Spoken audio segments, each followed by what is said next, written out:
I got my first place right before I turned 18. I graduated from high school in 1988.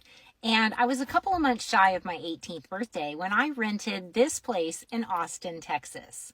They had it listed for $300 a month, but I offered a 12-month lease if they would drop it to $275. They said yes.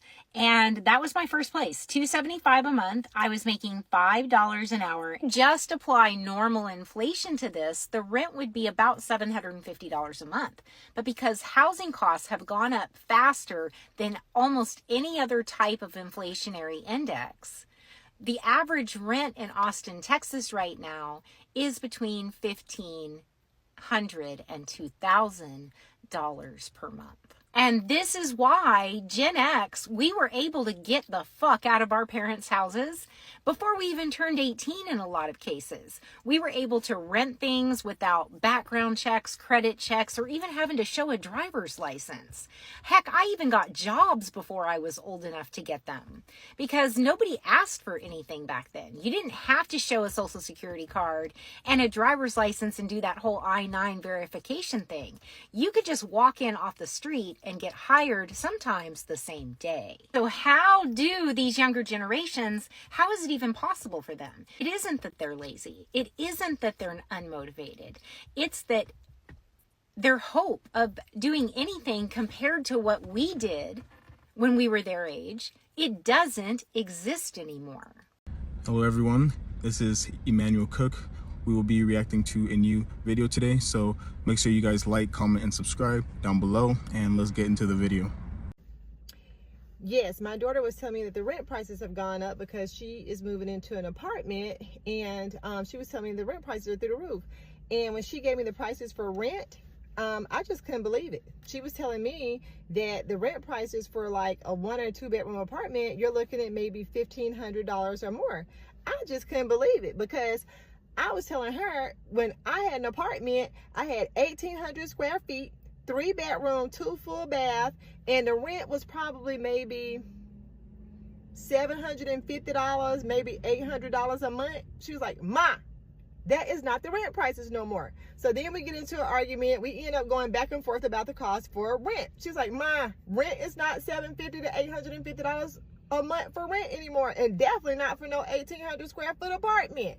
I'm like, okay, if that's what you say. So I priced some apartments. I went online to go call some places in the area to check prices for a 1 bedroom apartment, just in case I ended up needing somewhere to stay for maybe a week or two. Maybe I was going to do maybe like a 3-month lease or a 6-month lease or something like that before transitioning to my new home, blah, blah, blah.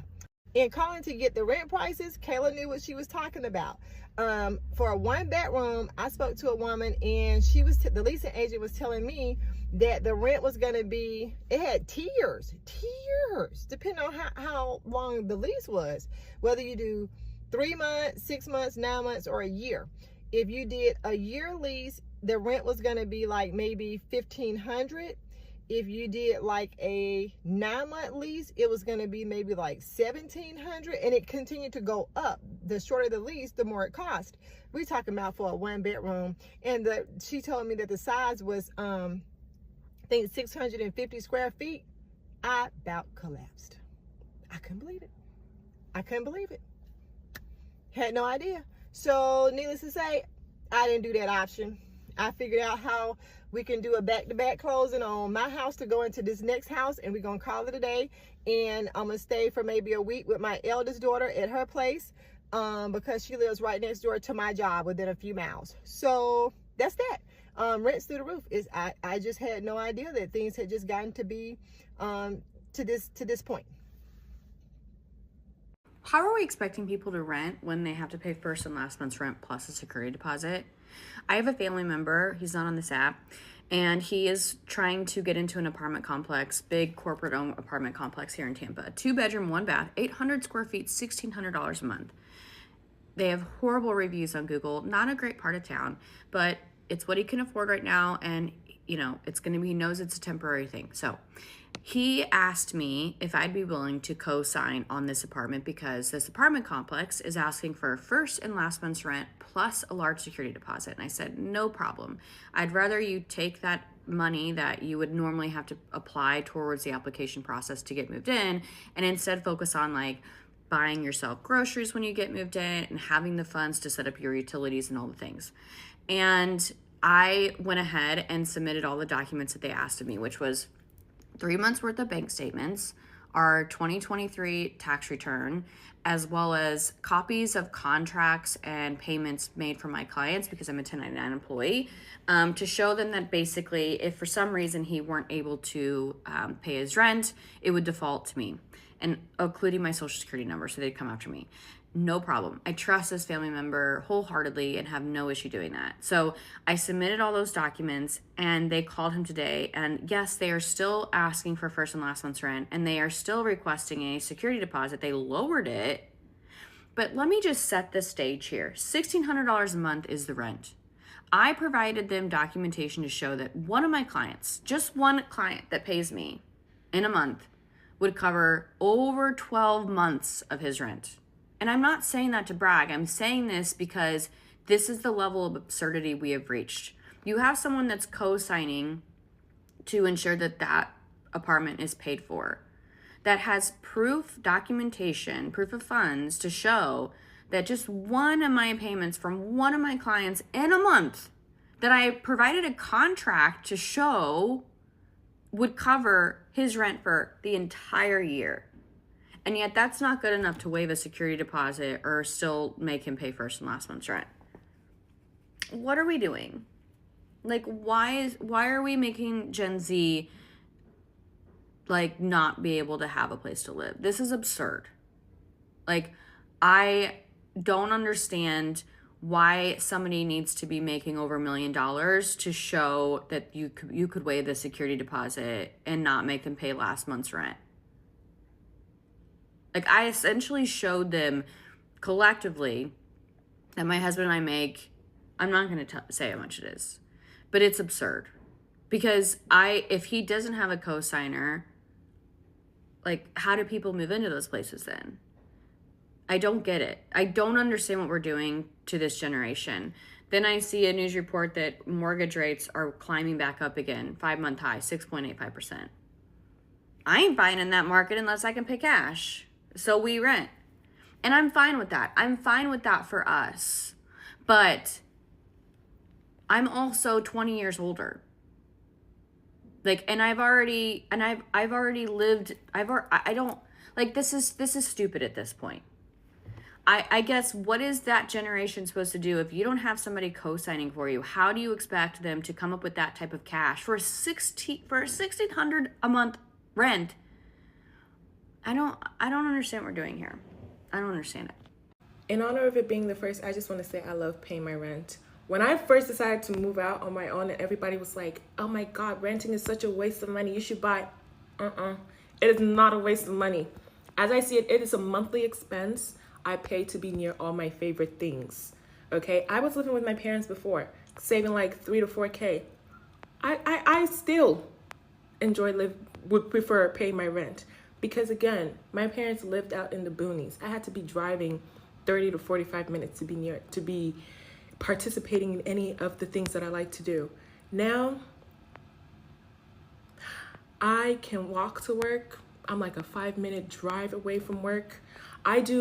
In the winter, I ice skate, and in the summer, I swim.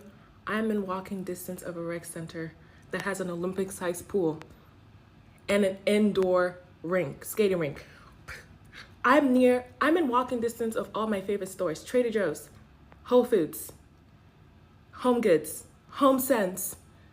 Target is right down the street. What else? TJ Maxx, the Dollar Tree. Everything is here. Marshall's, Ross. Everything is in walking distance of me. Hell yeah, I pay my rent on time. As a matter of fact, it's on autopay and it's probably leaving my account right now.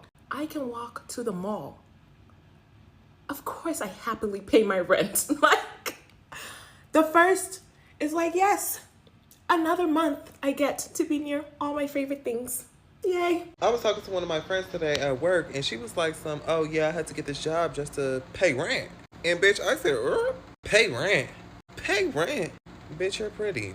You need to get a nigga to pay that rent for you. But my thing is, I'm not paying rent. I haven't paid $1 in rent yet, and I am a little bit scared, y'all. Y'all know why?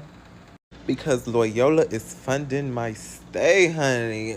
Thank you. Oh, shit. It's a little dirty in here, y'all. It's a little dirty. But those clothes is just clean clothes, so mind y'all motherfucking business. I'm gonna clean up in the morning before I go to school. I just got off, and I'm not doing nothing else. But anyways, yeah, bitch, I'm an RA. I'm not paying no rent yet, and I low-key was just thinking, I'm like, damn, this is my last year ever having, like, free stay, pretty much. Like, bitch, all 3 years I've been an RA. In all 3 years, I didn't have to pay not a dime. And you mean to tell me I'm gonna have to sit up here and pay $1,800 for a studio apartment? For a 1-bedroom apartment? In my little apartment, bitch, I got 2 walk-in closets, and I need 2 walk-in closets when I actually do get an apartment for real. I'm a little spoiled. But I don't know. The concept of paying rent and having that fat ass chunk of money just come out my account just don't sit right to me. I might cry. I might shed a tear the first time I ever pay rent. No shade. I'm here to rant about apartments' predatory practices. And I'll keep it short. So, I'll just tell you all the things we had to pay for. So, me and my boyfriend are moving in together into a 1-bedroom because it's just us and we have no kids. So, we really just need 1 bedroom. And apartments are expensive. So, yes, would 2 bedrooms be nice to, like, lollygag and have, like, a little office? Yes. But 2 bedrooms is the economy. 1 bedroom is what, in this economy, we can afford. The apartment we're moving into, and I will say this, if it wasn't for him, we wouldn't still be moving there. The price for the apartment is competitive, and I think it is reasonable in the grand scheme of high apartments. This is where they had me mess the bleep up. So we both had to pay a deposit, but in the description it says you are only approved if both parties are approved. So we're not approved together, we're approved separately. So we both have the credentials to be approved for the apartment. But we both had to pay a $300 deposit. So they've got $600 from us before we even stepped the heck in. There's also $25 parking. It's gated, but y'all, the car thieves have been jumping gates. So it's like the gate is just metaphorical at this point. So what's crazy is, though, what they didn't tell us until we were signing, well, not the lease, but like the deposit paper, that it's only 1 parking spot per room. So when you saw 2 people looking at a 1 bedroom, why didn't you say, hey, and I know it's to trap you, I know, but I just think that's so predatory. Also, I have to pay a $300 deposit for my dog, plus $25 per month. What are you doing with this? Is it just for maintenance? You already got a deposit in case the dog fucks something up, which she may. She also may not. But the $25 is you're going to cut the grass anyway. So trim grass for her to potty. Is it to buy bags and put that little post? That's a one and done purchase. And the bags, you're buying in bulk, so they're probably 10 cents a bag, if that. I get like 200 bags for like $5 at Five Below. So what am I paying you for? I think what really makes me mad is the parking, because I feel like people that are renting are not just single people, but partnered / married people with no children. Right? So why would you not be able to get an additional parking spot? I'm like, can I get it for an extra fee? And they're like, no, you just have to park outside to get forget you. So yeah, as I was driving to work, I really became irate by this ideal of renting, and I think me being annoyed at moving did not help. But yeah, and they were nice, but it's like your niceness doesn't stop your predatory and gross money gouging. So yeah, that's the story of me moving to a new apartment that I think is screwing us without taking us to dinner first. Happy Wednesday. Ugh. A quick reminder, please remember to like, comment, and subscribe down below, and let's continue the video.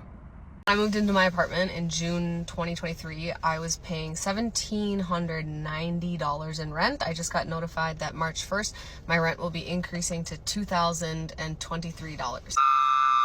And before everyone gets in the comments and says, you're doing this, you're making your choices. Okay, first of all, fuck you. I have a 2-bedroom apartment because I have a 1.5-year-old son, and I got this apartment because I researched every apartment within a 30-mile radius of where my dad lives, because my dad lives with my nephew. I'm the legal guardian of my nephew, and I need to be able to have quick, close access to my nephew. I take him to appointments, I pick him up from school, etc. What's shitty is that this is the market rate. So this is pretty standard if you want a 2-bedroom apartment.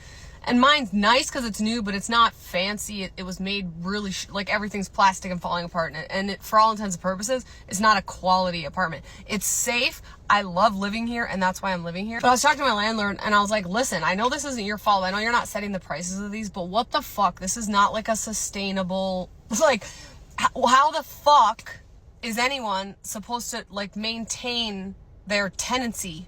I said, should I expect another huge rent increase? And he's like, yeah, in September, there's going to be another like $80 to $120 rent increase. And I'm like, so let me get this fucking straight. I had to pay $5,500 to just get into this fucking apartment. I could live in a 1-bedroom. I don't want to because I just figured out crib training with my son. I pay electric and I pay fucking gas, which is another, $100 to $120 a month, like on top of that. I hate that the issue is that I'm at a point in my life where paying another $120 a month in rent is like pissing me off. I know that the solution is to just make more money so that this is going to happen and I'm going to have more wiggle room in my budget and blah, blah, blah.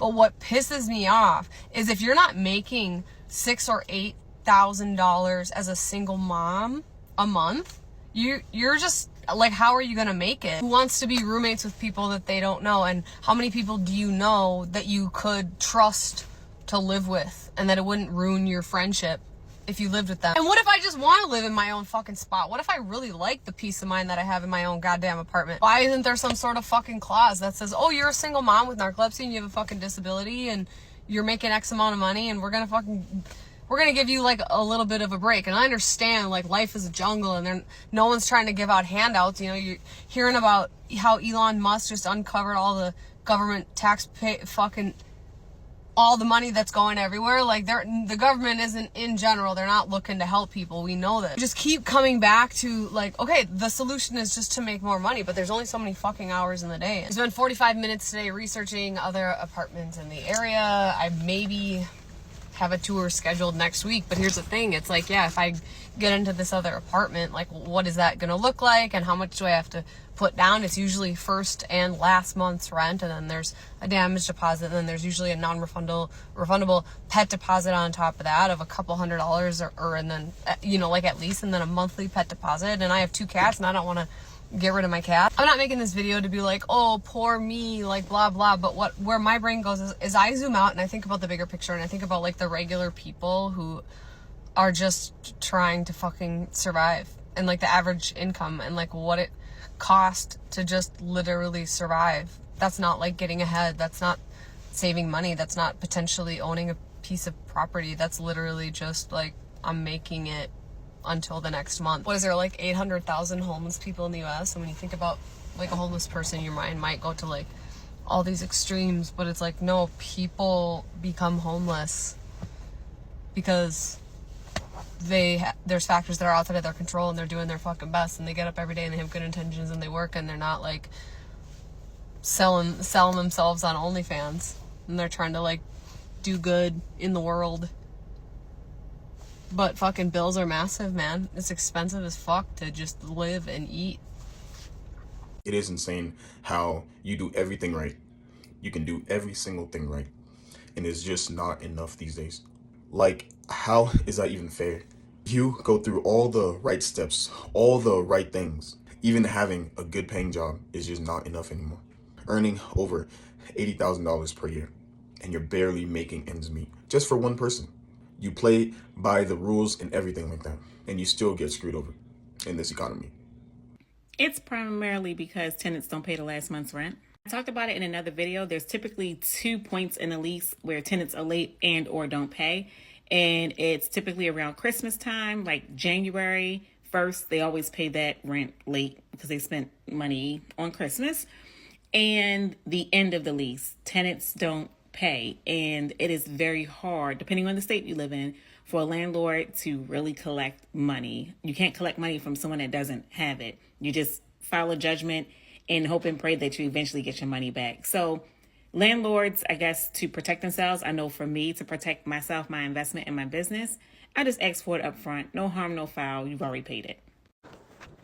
Okay, so we recently moved, and moving cost, just moving, like our first month's rent and our deposit for our new place was $5,000. So I kind of just had to learn how to save money because my spending habits are really bad. I would like get iced coffee every day and like just go to Target and buy random shit all the time. I couldn't do that because we needed to save money for our move and like rent. And then we moved in the middle of the month too. So it's like we had just paid rent at our place and then we're paying the deposit and the rent for our new place. Like it was just a lot of money. So the first thing I learned was that there is food at the house. I don't give a shit how bad I want to talk about or like in and out, like I don't know, there was food at the fucking house. Like there's rice, there's beans, there's chicken. We always have that shit. We always have eggs. Eat at home, fatty. Next one, iced coffee that I make at home is just as good as iced coffee that I buy at a coffee shop. I'm just gonna gaslight myself into thinking that it's been working. Next one, fuck Ross, fuck TJ Maxx, fuck Hobby Lobby, fuck Target trips, fuck Marshalls, fuck all that shit. I don't need to go to those stores. Those stores should be shut down. Like, I don't give a shit. I don't like those stores anymore. You'll never catch me there again. Just kidding. Yeah, you will. But anyway, next one. So when I would do laundry, I would use I would fill the 2 or 3 of the cups and just add it to the washer because I was like obsessed with making sure my clothes were going to be clean and smell good. 1 cup will do the trick. You know, you're good. 1 cup, some scent beads, you're fucking good. I don't know why I was using that much soap to do laundry. Next one, I've been trying to coupon. It's fucking hard. Couponing is hard. If you know how to coupon and you want to help me get started, help, please. Because I want to turn into like this couponing queen. Chelsea the couponer. I don't know. Next one, you don't need a lot of snacks. So we would go to Costco like once a month. We go to Costco once a month. And most of our spending that was being done at Costco was like snacks because I pack lunch for my son for school sometimes, and so I'm like, let's get a bunch of snacks and make sure we're stocked. No, you don't need a bunch of snacks. You need like a pack of granola bars and I don't know, like fruit cups. That's it. I would buy like granola bars, fruit cups, yogurt, Cheez-Its. I would just buy hella shit that I didn't need for no reason, just because I wanted to spend money. I don't fucking know. The next one, buying fresh vegetables is cheaper than buying pre-cut, pre-bagged vegetables. Like the broccoli, I used to buy it already in the bag. It was already cut up, made 0 fucking sense. The fresh ones that I get now, it even tastes better. Like, fuck that pre-bagged shit. Oh my gosh, my cat is so annoying. Next one, the Wi-Fi we had at our old house, we used to have AT&T Wi-Fi and it was $84 a month. To our new house, AT&T doesn't like service this area when it comes to Wi-Fi. So we had a switch and we switched to T-Mobile and T-Mobile's only $40 a month. So we literally cut our Wi-Fi bill in half. Super happy about that. The next one, so whenever my son drinks water, he just leaves it like on the table or the counter. And I have like bad OCD and I don't like shit on my counters or my table. So I would just get the water bottle and throw it away. And so we would go through hella water all the time. Now I get the water bottle and I just put it in the fridge. And I tell him like, hey, if you're thirsty, there's water. The water in the fridge, the open water in the fridge, it's yours. Drink them. Next thing, if you're sad, don't go spend money. Just take a fucking nap. Go on a walk. Drink a cup of coffee that you made at your house. I don't know. Don't go spend money. I used to like feel stressed or sad and I would like go spend like $100 at TJ Maxx. And it was for like stupid shit that we ended up throwing away in the move. I threw away so much shit. So I don't need to do that anymore. I could even just go window shop. Like, I don't know. The next one. Oh, look at that kitty. Look at Elvis. Look at the kitties. The next one, I would go through paper towels like fucking crazy. Like we would go through a roll of paper towels in like 2 to 3 days.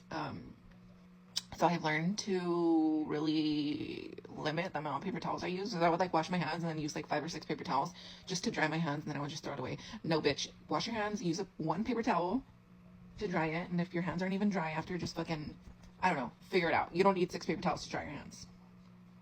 So yeah. So I just wanted to come on here real quick. Is it just me, or is a security deposit on a house a fucking scam? Like, literally fucking scam vibes. Alright, this one thing you want me to pay the security deposit and stuff to, like, move in and stuff. Alright, whatever the case. Okay, so fast forward to when you're moving out, cleaning out the apartment, you clean everything. Man, I got a whole video of my whole entire house that was cleaned out. I moved about a couple weeks ago. Everything clean, head to toe. Now, mind you, they ain't all sparkles and rainbows, but all dust and debris is off the floor. Cabinets, closets, everything cleaned out, everything swept up, everything wiped down. So I get my security deposit back yesterday, and these motherfuckers then took out $125. Talk about a cleaning fee. A cleaning fee. Mind you, they're supposed to send a list of deductions with the return security deposit if they deduct anything. So if there's deductions or whatever they took out, they're supposed to send you a list. So I see the amount on the check. Okay, I'm like, it's $125 short, but there's no list of deductions. So what did you deduct? So I sent the email last night. No, they weren't in the office. It was kind of late in the evening. So she replies to me today like, oh, well, we had to clean the stove and basically like the bathtub, which me and my friend, she took the top half, I took the bottom half when we cleaned out the rest of my house. She cleaned the tub, the sink, the toilet, all of that. Like I said, everything might not have been sparkle, shine, but it was wiped down and cleaned off. The top of the stove, all that. Now, there was a little bit inside the stove that could have used some cleaning. You know what I mean? But at that moment in time, I didn't have any, like, oven cleaner at the moment because I had literally just moved all my stuff into my new house. We will come back to clean out.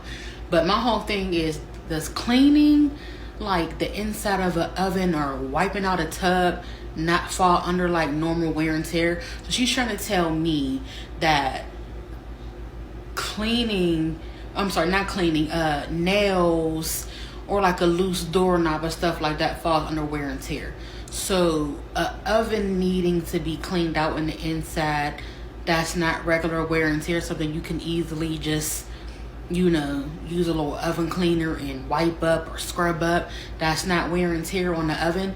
Mind you, there's no damage to the property at all. Nothing is broken, nothing is out of place, not a window, not a door, not a nothing. So you're telling me you charge me $125 to clean the inside of an oven and wipe a tub?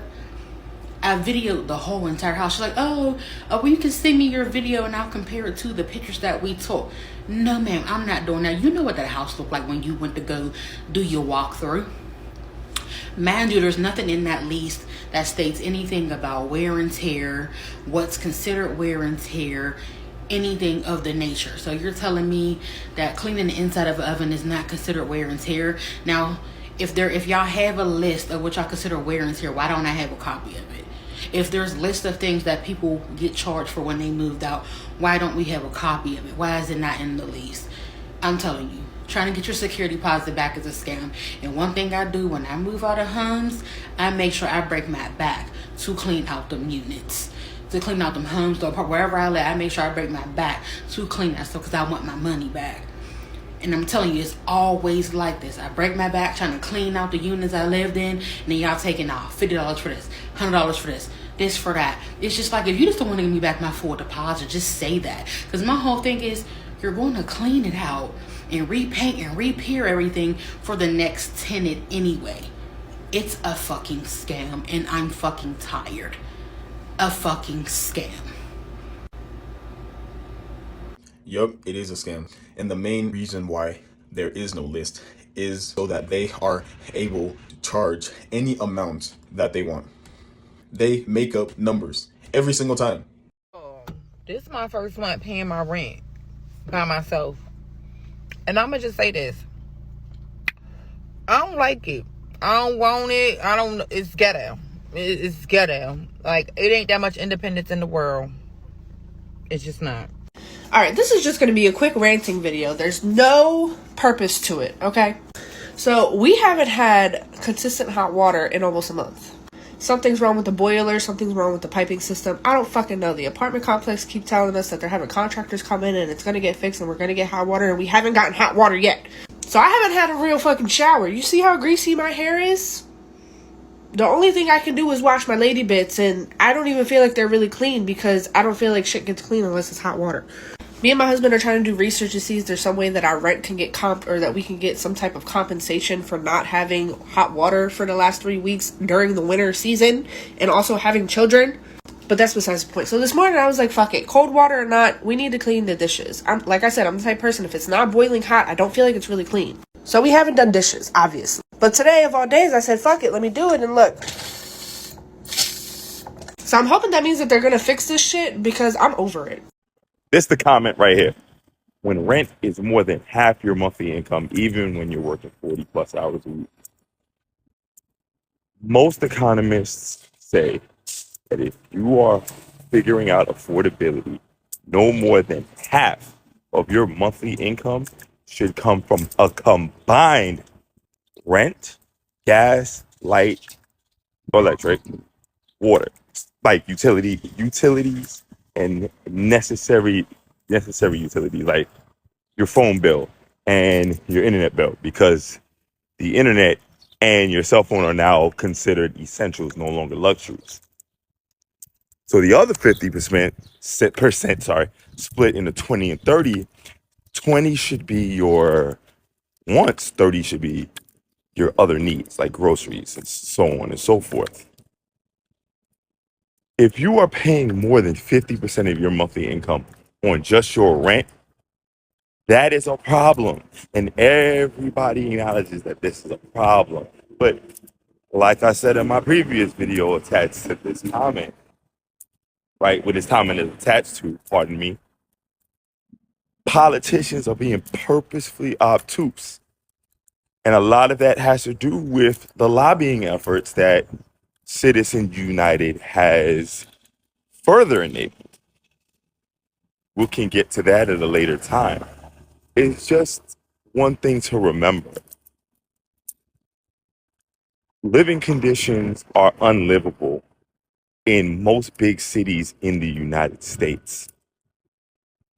There are some smaller cities where you can get a very decent job and still be able to afford everything. You're going to be, sacrificing a lot of like concessions. You're going to be making a lot of concessions, right? I would say the place may not have a robust public transportation system like New York City's does, right? You may have to depend on a car, which may add up or may actually save you money depending on where you are. There's a lot to it. It's nuanced. It's very, very nuanced.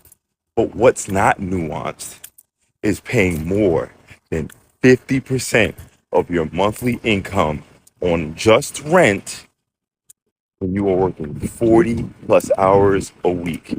That's not cool at all. Bump that. I do not be saying nothing when y'all talk about rent because I know I have a scared view.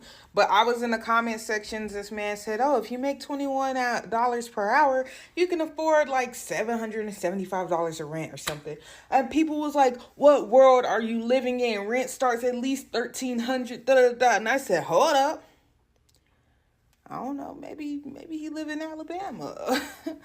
Maybe he live in Alabama because my little 1-bedroom, 1-bath apartment, like $800 a month. And that's including my washer dryer because I didn't buy my own. I rented from my apartment complex.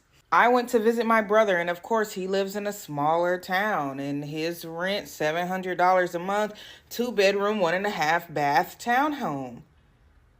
And the places that we live, they're not luxury, but they're not run down. It's a place that you could really either dress it up or dress it down. It just depends on your personal style. The neighborhoods we live in, pretty quiet areas. Like, it's nothing crazy going on. But I know what you go say. Who wants to live in Alabama? Yeah, well, who wants to live anywhere? I'm really just confused. I don't know what's going on because I looked at ChatGPT and said let the car warm up for a few minutes. I've been letting it warm up for 30 minutes and it still don't feel like the car's gotten any warmer. Now, sometimes this do happen, and usually when this happens, I drive a little bit and it starts to warm up as I drive because I feel like it just kind of kicks up a notch. I don't know. But then even when I tried to put in reverse, it wasn't moving. So I was thinking maybe it's because like my tires aren't underneath snow. And this snow is probably ice by now because it's been sitting for 2 days. And with the pressure of the car being on top of it and the extremely cold temperature, I think it might be ice. So maybe that's why it's not getting enough traction to actually move. But it's still not revving, which is like, I feel like it would still rev the engine some, right? Even sitting in place is not revving or moving. So I don't know what the hell's going on. This is really weird to me. Like, I don't feel like my car's really getting warm. And then like the lights and stuff are going off. So I think it's just a malfunction with the mechanical, like not the mechanical, the electrical. I don't fucking know. I don't know. I'm just about to get out the car because obviously it's not meant for me to go nowhere. I'm just going to go in the house and close my eyes and pray because I don't know what's going on in my life. I don't even know what's going on right now. This is a perfect example of when it rains, it pours. One thing after another. Stress after stress, struggle after struggle. It is so annoying. And this is one of the main reasons why people cannot get ahead. This is why. One thing happens after another. And if you don't have the funds for the first thing, then it's like, how in the world will you pay for the other expenses after the first expense, you know?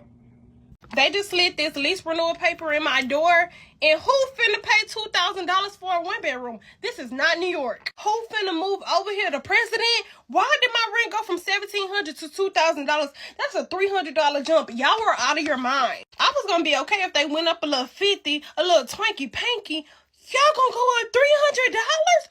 Who finna pay $2,000 for a one-bedroom? It ain't like the toilet got its own dookie room. It ain't like the shower head is on top of the shower. Ain't got no rainforest shower head or nothing. It's carpet. Carpet in my room. Carpet. Who finna pay that for one? I don't know where I'm going, but I know I gotta get the hell up out of here. $2,000 for a one-bedroom, 800 square feet, and then it's carpet in the room.